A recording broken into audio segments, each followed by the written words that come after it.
Apple usually does iPad Pro in the spring and then other iPads in the fall, so maybe some of these could be shifted down a bit. But new iPad Pro will probably come sometime in the spring, probably at a spring event because this is more event worthy. And again, we've talked about this before. Not a whole lot is really known. We heard it's going to get some kind of redesign, not exactly sure to what extent, glass back for wireless charging, and then probably the M2 processor inside, maybe the mini LED display on the 11-inch. The iPad Pro is already so good, so it's probably not going to get that much better. Matt, are you, as someone who tends to update your iPad every year, judging by the current rumors, and if it's, let's say it's just M2 that goes in there, are you going to update, or is this one of the years that you just should skip it? Because this kind of seems like it's one of those, like you probably don't need this year's update. Yeah, I mean, it's tough. Obviously, if you have the current Mac or iPad Pro, then you're not going to need the new one, right? The M1 processor inside is extremely capable to the point where you don't even know the limits of it because iPad OS doesn't let you get there really quite yet. So you're probably not going to actually need to upgrade, but will you want to? And it really comes down to this redesign. Like, okay, if it's just a glass back for wireless charging, then probably no. But if that is just the thing that we can guess right now, but there's something else in there too, then maybe there'll be some kind of feature that makes it worthy. We've been racking our brains about what that might be, and we can't really come up with anything. So maybe Apple has some better ideas behind the scenes that none of us can figure out. I haven't seen anything rumored about anything other than wireless charging. So, I mean, that's kind of not worth it. I mean, I'm a big wireless charging fan, but since I've had the Magic Keyboard, I kind of use that as almost a wireless charging dock. You know, it magnetizes onto the keyboard, which I have plugged in, charges. I use that as a keyboard if I need to, but if I want to use it as a laptop, I pull it off, always 100% charged. Like like I have that solution already in my mind, so I don't necessarily need a wireless charging solution. The only other thing I would think of to not want this at all, which I think would happen just based on, how Apple works, is that there will be a new keyboard, new accessories that I will have to purchase alongside it. And these Magic Keyboards, although they're great and they really transform how you use the iPad Pro, they are expensive. So adding on, $400 after taxes, right? So $400 for a 12.9 inch after taxes on top of the iPad Pro itself, that is a lot to swallow, especially for someone like me who already has the keyboard, right? If I didn't have one and I was going in raw, whatever, then sure. but I'm already there.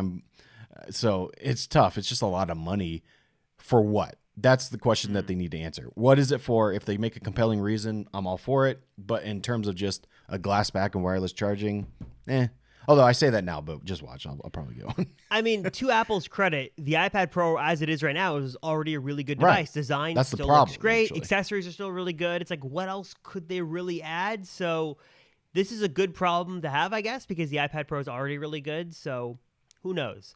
Other iPads we could see, I guess. Go ahead. Quick thing on the iPad Pro, though, is if they bring all of that stuff down to the 11-inch, then there we go. Now we're talking. That's a big update for a lot of people. You get the mini LED display, you get the wireless charging, and whatever redesign this is. If that comes to the 11-inch as well, then that's a reason for a lot of people to upgrade, because I think a lot of people don't have the 12.9, they have the 11. So that would be a big deal, because the 11-inch in the last few years has been basically untouched. Yeah, so maybe if last year was the year for the 12.9 to get the big sort of upgrades, because the 11-inch got a little bit of an update, but not much. Maybe the roles are reversed this year, and the 11-inch gets the mini LED display, and the 12.9 kind of remains as it is with the new processor.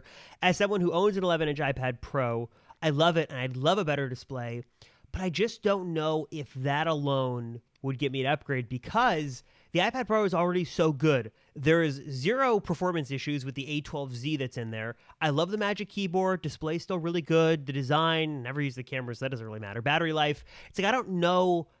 It's almost so good that I don't need to upgrade for a while, at least for the foreseeable future. It's something I can just hold on to and keep using and using. So we'll see if Apple can persuade me in the spring. And then I guess we could talk about the two other iPads that might be getting updates this year, maybe in the spring, maybe in the fall, just because very little is known. iPad Air and base iPad, probably just spec bumps for both of these. They already have, the iPad Air is a really good design. Maybe the base iPad could get some kind of redesign, but I think that Apple really wants to focus on the Air and the Pro with that sort of slimmer bezel, more modern design, so they can sort of keep costs down and sort of drive people away from the base iPad. So probably just spec bumps, right, Matt? Anything else to get excited about? Or it's sort of a smaller year of updates for the iPad in general. Yeah, the base iPad just got a spec bump, so I wouldn't expect that until later in the year, honestly, even though we have it in the spring section. The iPad Air, the only other thing I could think that is plausible they would add is a ProMotion display. I could easily see that coming because that tech has been out forever. Like Apple's had that in the iPad for a really long time at this point. Can't be that much more expensive to put that in there. Throw in the A15 and, well, actually, here's a question. If it does come out in the spring, do you think they will do the A16 like they did when they first announced it? I feel like that was a weird thing to do. I feel like the chips are so good that they don't have to. I think that they can easily get away with putting in the A15 in there and no one's going to bat an eye. That was weird that one year where the chip came to the iPad first before the iPhone. So I guess they could do it either way, but I don't really think that it's necessary. I will say, though, that I was talking to our podcast editor, Alec, the other day, who is very much in the Android ecosystem and is sort of peeking his head over the walled garden, looking into the Apple ecosystem. And he was telling me that for him, the iPad Air with a ProMotion display, I think, Alec, correct me if I'm wrong, but that was the one that he said might tempt him to break into the ecosystem. So maybe, Alec, 2022 is your year with the new iPad Air, because it's got a great design, great camera, great processor. Yeah, all that stuff is great. Give us a ProMotion display, and even just with the same LED screen tech, or what is it, Liquid Retina, whatever it is, still a great display, but ProMotion on there, that's the way to go. Hey, you! Thank you very much for watching this clip from the Apple Circle podcast. If you want to check out the full episode, hit one of those videos right here, and also hit the other surprise video to see a surprise clip from the Apple Circle podcast. Also, subscribe to the channel if you haven't already, and subscribe to the Apple Circle audio feeds and on all your favorite podcast platforms linked down below. And of course, if you haven't already, subscribe to the main Apple Circle YouTube channel linked right down below.